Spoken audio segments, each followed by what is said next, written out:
Dia da Língua Portuguesa, uma data importante que inicia circunscrita à comunidade lusófona, mas que em 2019 foi institucionalizada pela Unesco como uma comemoração mundial. O português, que até bem pouco tempo era uma língua, digamos que não despertava tanto interesse assim na comunidade internacional, hoje vive uma curva, eu diria que ascendente, de interesse. Se por um lado há um interesse econômico, evidentemente, no caso da China, já tem mais de 20 universidades com língua portuguesa. Por outro lado, também esse interesse se deve a um esforço de internacionalização do idioma e das culturas lusófonas, feito, por exemplo, pelo CCBA, pelo Centro Cultural Brasil-Argentina e pelos outros centros culturais da América Latina e do mundo, né? E também, evidentemente, pelo programa de leitorado. Sem dúvida, no Brasil, especialmente, há o que poderíamos chamar de uma espécie de política de promoção espontânea da cultura. Eu acho que a música popular talvez seja aquela manifestação cultural que melhor representa essa política espontânea de internacionalização da cultura. Mas eu acredito que é necessário que haja também certa intencionalidade, e me parece que é justamente isso que esse espaço representa, né? Uma intencionalidade, um projeto de intencionalidade política de internacionalização da cultura lusófona, nesse caso, da cultura lusófona de língua portuguesa, da específica língua portuguesa do Brasil. A brevíssima aula que eu darei hoje aqui para vocês, ela tem como assunto o que talvez seja a experiência mais elevada, digamos, a experiência mais sofisticada no interior de uma língua, a poesia. Eu digo isso porque a poesia tem uma vocação para plurissignificação, desculpa, tem uma vocação para tirar, digamos, aqueles vocábulos do seu lugar constituído e, de alguma maneira, fossilizado o uso diário das mesmas palavras e dar a essas palavras uma vivacidade que a língua cotidiana, que o uso da língua cotidiana não é capaz de dar. E a poesia, então, tem isso como uma vocação. Eu escolhi para essa aula analisar, ler de uma maneira mais analítica um poema com vocês do Carlos Drummond de Andrade. Bom, o Carlos Drummond de Andrade é um poeta central na literatura brasileira. Ele começa a sua carreira em 1930 com o livro Alguma Poesia. Antes disso, já havia publicado textos em revistas, mas em 1930 é o seu primeiro livro. O livro em que se encontra o poema sobre o qual falaremos hoje aqui é um livro de 1945. É um dos livros mais lidos, sem dúvida, do Drummond. É um livro chamado A Rosa do Povo. É um poema chamado Áporo. A gente tem aqui na Rosa do Povo um conjunto de poemas, grande de poemas, em torno de 60 poemas, e o Áporo é o 13º poema. Tudo isso é muito significativo para aquilo que a gente vai tentar desenvolver como hipótese analítica, interpretativa desse poema. Áporo. Um inseto cava sem alarme, perfurando a terra sem achar escape. Que fazer exausto em país bloqueado, enlace de noite, raiz e minério? Eis que o labirinto, ó razão, mistério, presto se desata. Em verde, sozinha, anti-euclidiana, uma orquídea forma-se. No conjunto de poemas publicados no Rosa do Povo, Áporo é um poema bastante enigmático. Boa parte dos poemas do livro Rosa do Povo foram lidos como poemas de um engajamento político muito significativo e evidente. Em Áporo, não há nada evidente. Eu diria que é um poema que, até certo ponto, guarda um hermetismo que precisa de algumas chaves aqui para a gente poder entendê-lo. Eu trouxe aqui, então, algumas possíveis entradas nesse poema. Antes de mais nada, eu queria fazer algumas observações sobre a forma do poema.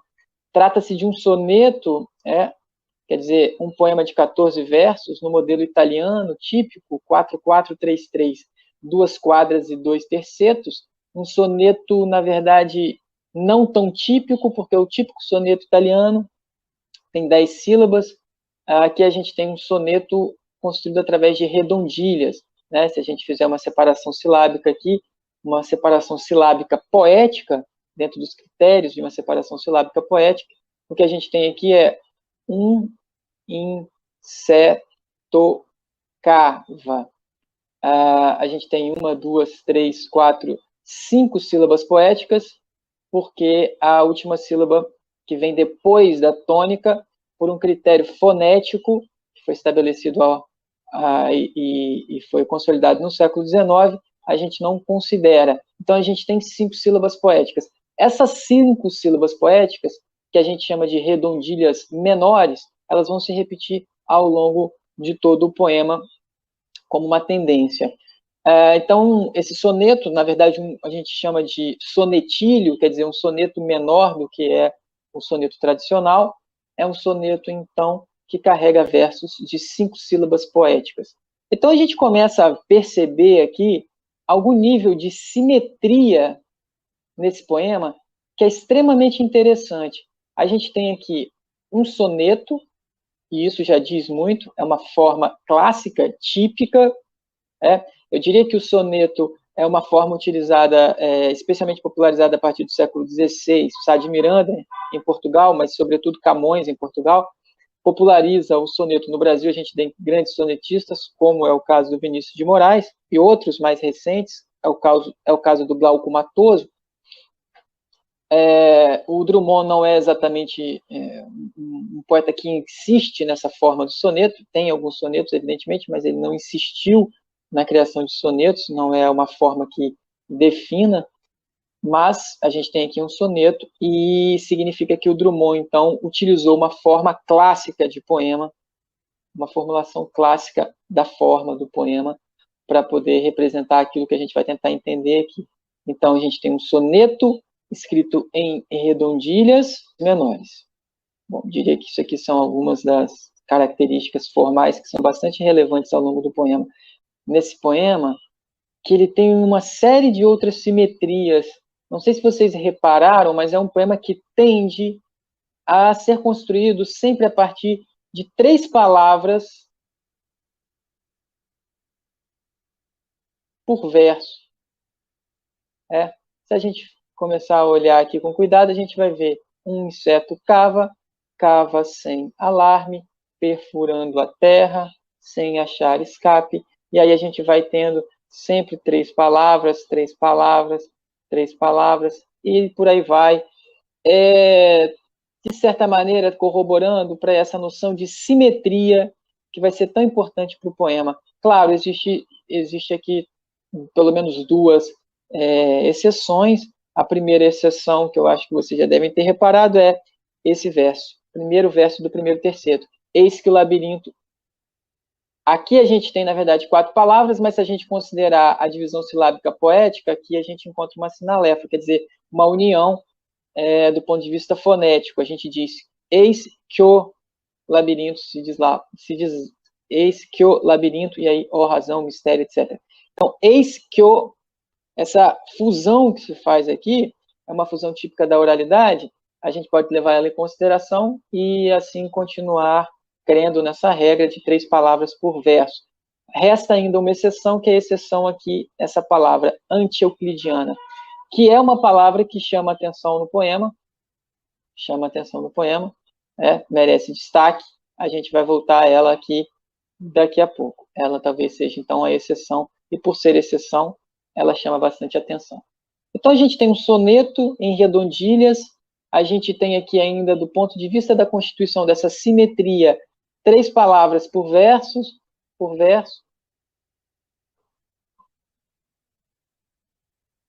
Ainda chamaria a atenção de vocês, antes da gente ainda tentar falar um pouco mais sobre o significado do poema, chama a atenção de vocês para uma outra simetria. A gente tem aqui pelo menos 3 palavras, que são 3 substantivos extremamente importantes no poema. Áporo, inseto e orquídea, que são também três palavras, que são três substantivos que, do ponto de vista fonético, tendem também a serem divididos em três partes, em três sílabas. Tá? Então, eu chamo a atenção de vocês também para essa simetria, e outras simetrias aparecerão aqui ao longo do texto.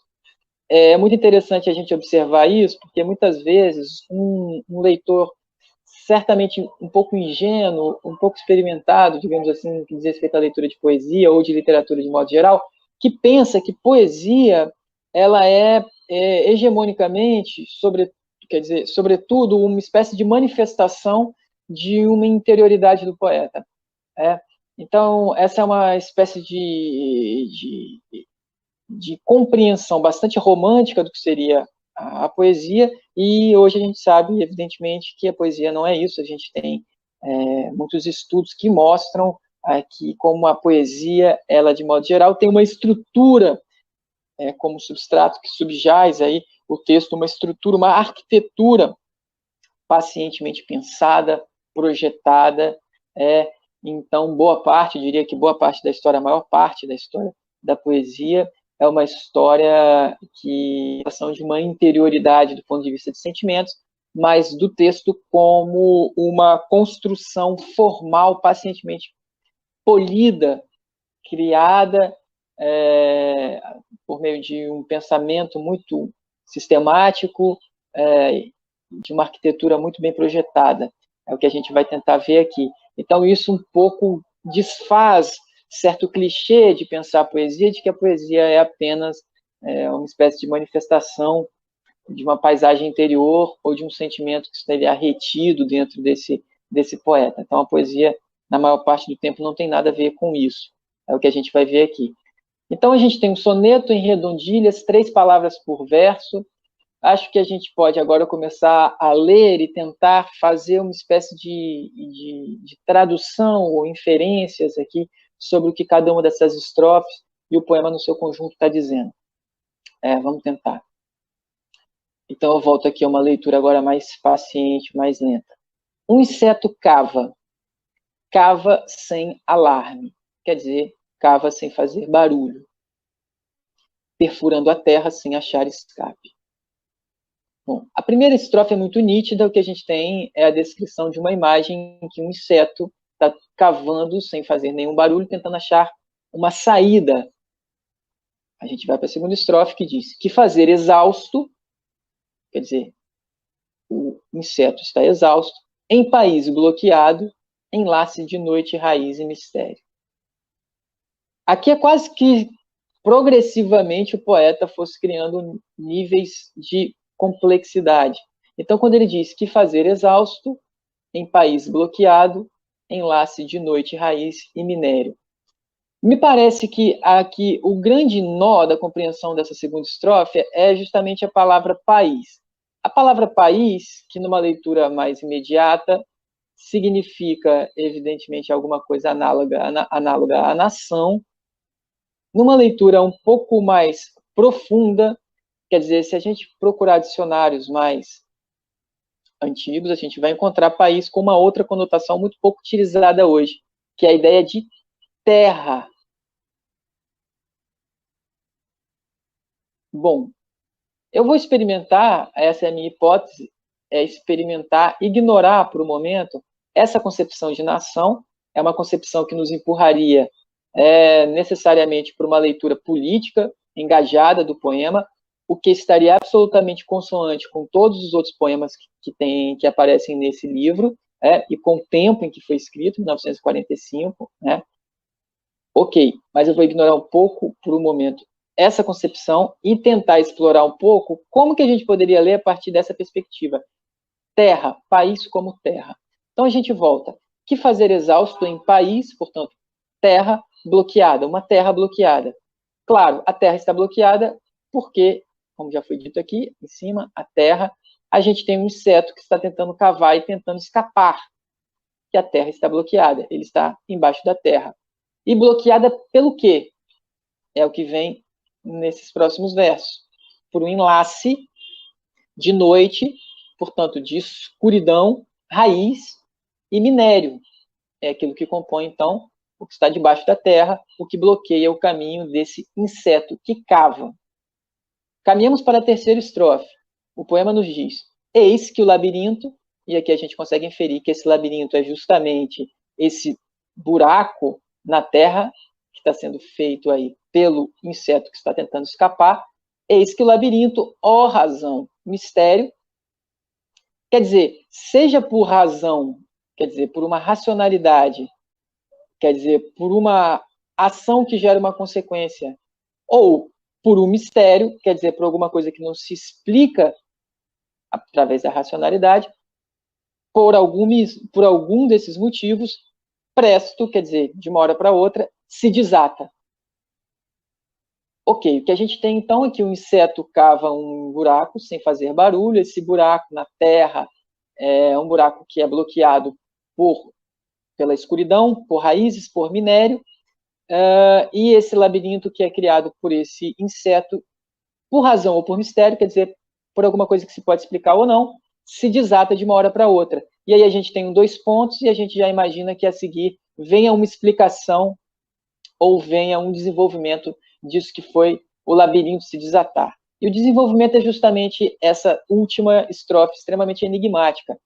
Em verde, sozinha, anti-euclidiana, uma orquídea forma-se. Quer dizer, aqui há um mistério absoluto, o mistério de uma metamorfose, uma transformação.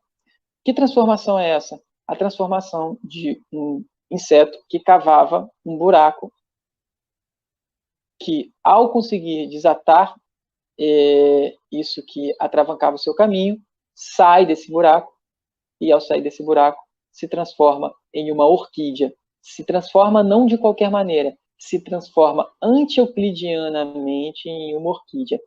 Bom, para algumas pessoas que leram esse poema, provavelmente, a gente está falando de literatura brasileira, então provavelmente leram Euclidiana e imaginaram imediatamente Euclides da Cunha, autor dos Sertões, livro que abre aí o nosso século XX. Mas não é disso que se trata. Anti-euclidiana aqui está fazendo uma alusão ao matemático, ao geômetra Euclides. O que significa euclidiana ou anti-euclidiana, por oposição?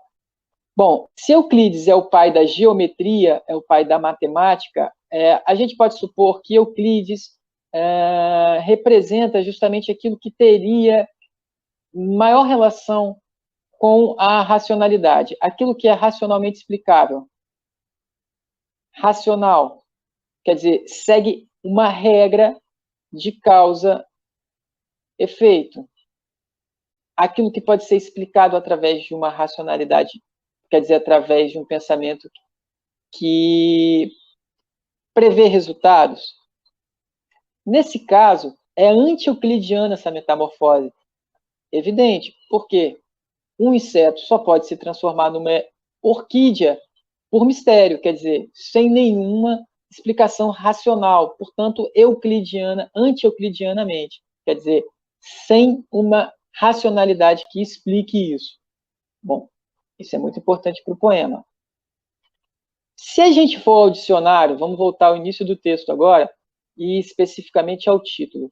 Não sei se isso passou pela cabeça de vocês, mas se a gente visita o dicionário para saber o que significa áporo, a gente vai ter pelo menos 3 definições de áporo que podem ser bastante interessantes para a gente aqui nesse momento. A primeira definição de áporo é inseto que cava. Exatamente isso. Inseto que cava. Ok, então a gente tem aqui um áporo que cava, sem alarme. Ok. É o personagem principal, eu diria aqui, do nosso poema. Agora, se a gente vai a uma segunda concepção de áporo, essa já começa a ser bastante interessante e lançar luz à compreensão um pouco mais profunda do poema. Áporo pode ser aquilo que não é possível atravessar, o que não se atravessa.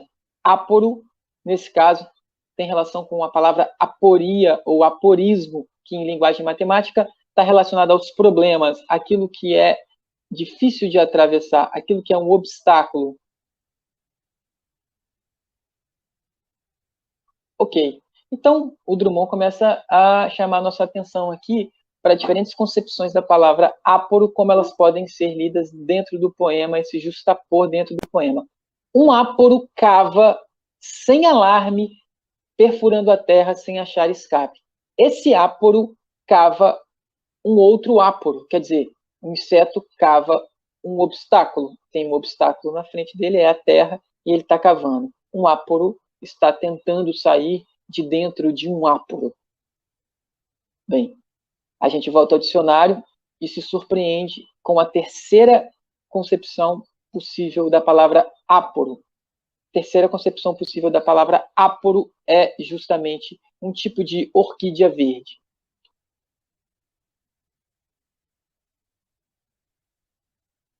Uma orquídea verde. Ok, Drummond. Então, o que o Drummond está dizendo para a gente aqui no seu poema é que um áporo está cavando um áporo e, ao cavar e conseguir sair desse áporo anti-euclidianamente, ele se transformará em um áporo. Quer dizer, a gente tem 3 possibilidades de áporo num poema em que as 3 principais palavras são substantivos áporo, inseto e orquídea, que são 3 palavras que, do ponto de vista fonético, empurram a gente para 3 sílabas. Um poema que é escrito num formato clássico, um soneto, usando também de uma simetria na constituição de seus versos, que são todos versos de 5 sílabas, e todos esses versos têm 3 palavras, salvo uma exceção, que é 13º verso, é anti-euclidiana, essa palavra sozinha, que salta aos olhos, porque é diferente de todos os outros versos. Eu lembro a vocês que esse poema é o poema Áporo, que é o 13º poema do livro Rosa do Povo. E aí isso começou a me empurrar para tentar entender um pouquinho quem é esse Euclides, porque eu cheguei à hipótese de que áporo cava um áporo e se transforma em um áporo. Cheguei à hipótese de que todas essas simetrias existem, mas a palavra anti-euclidiana ficou aqui latente, sem muita explicação, até o momento em que a gente abre os livros e busca quem é Euclides. A gente vai chegar à conclusão de que Euclides é, como eu já disse, um geômetra, pai da geometria, um grande matemático, e que nos legou, adivinhem vocês, 13 obras. Bom, o Drummond começa, então, quase como se esses mistérios, esses enigmas que vão aparecendo, tivessem sugerindo que a gente se aprofundasse um pouquinho mais para entender quem seria exatamente esse Euclides e como Euclides poderia nos ajudar aqui a entender esse poema. Eis que, então, a gente se aprofunda um pouco mais no Euclides, descobre que Euclides escreveu alguns axiomas, e um dos axiomas do Euclides talvez nos ajude a compreender um pouco mais, ou quer dizer, a tatear um pouco mais esse poema, que não é muito simples. Um dos axiomas do Euclides diz o seguinte: coisas que são iguais a uma mesma coisa são iguais entre si. Esse é o axioma 1 do Euclides, chamado axioma 1. Os axiomas são frases matemáticas, mas que têm um valor, no caso de Euclides, matemáticas, mas que têm um valor filosófico, que servem para justificar, de alguma maneira, conceitos matemáticos que vão ser desenvolvidos depois de uma maneira menos abstrata. Então, esse axioma 1 diz: coisas que são iguais a uma mesma coisa são iguais entre si. E que coisas que a gente tem aqui que são iguais a uma mesma coisa? Bom, o que a gente tem aqui é que a gente tem esta palavra,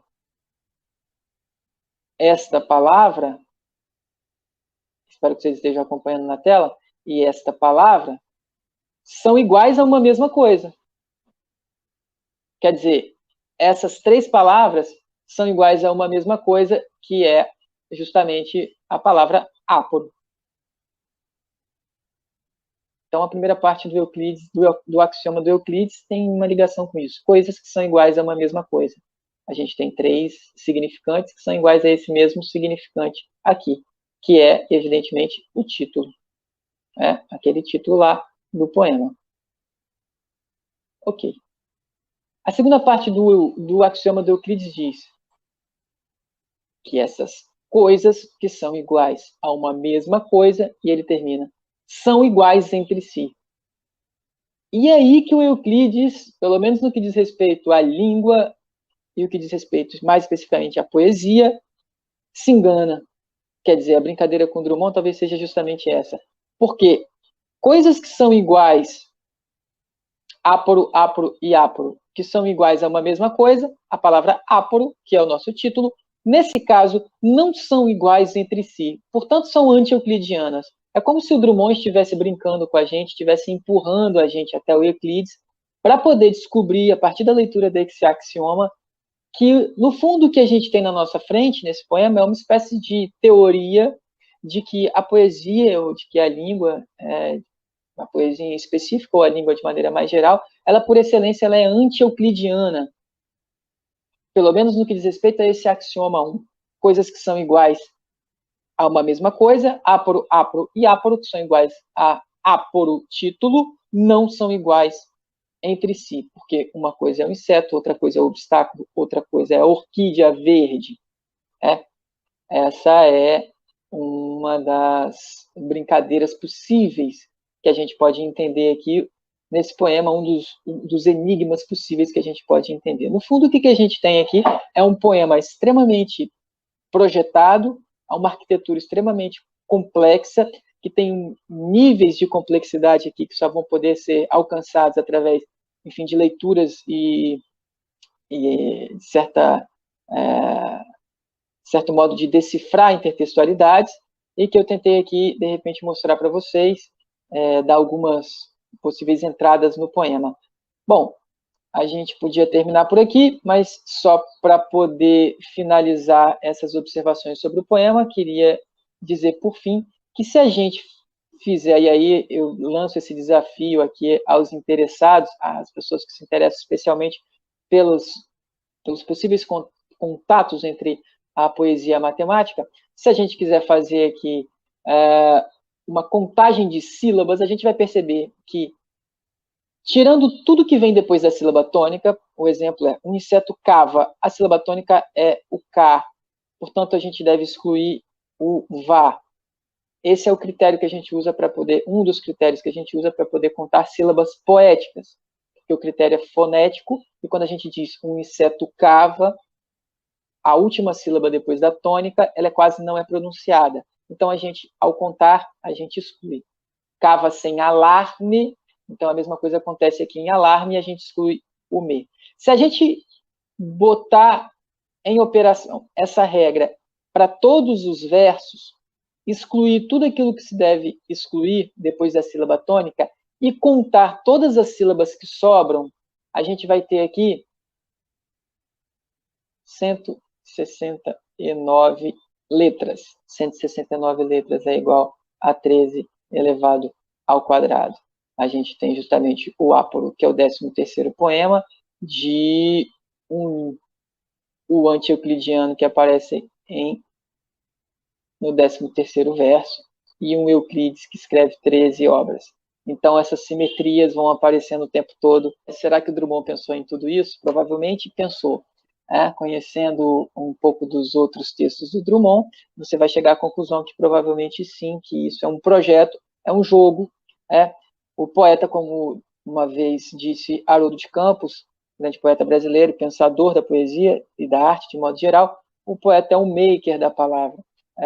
Então, alguém que pensa e projeta o texto de uma maneira muito enriquecedora. Trouxe esse poema como uma pequena aula, uma pequena leitura para vocês perceberem o quanto a poesia pode avivar no interior de uma língua as palavras, de modo geral, um idioma. Parabéns para a língua portuguesa, parabéns para nós que falamos essa língua maravilhosa,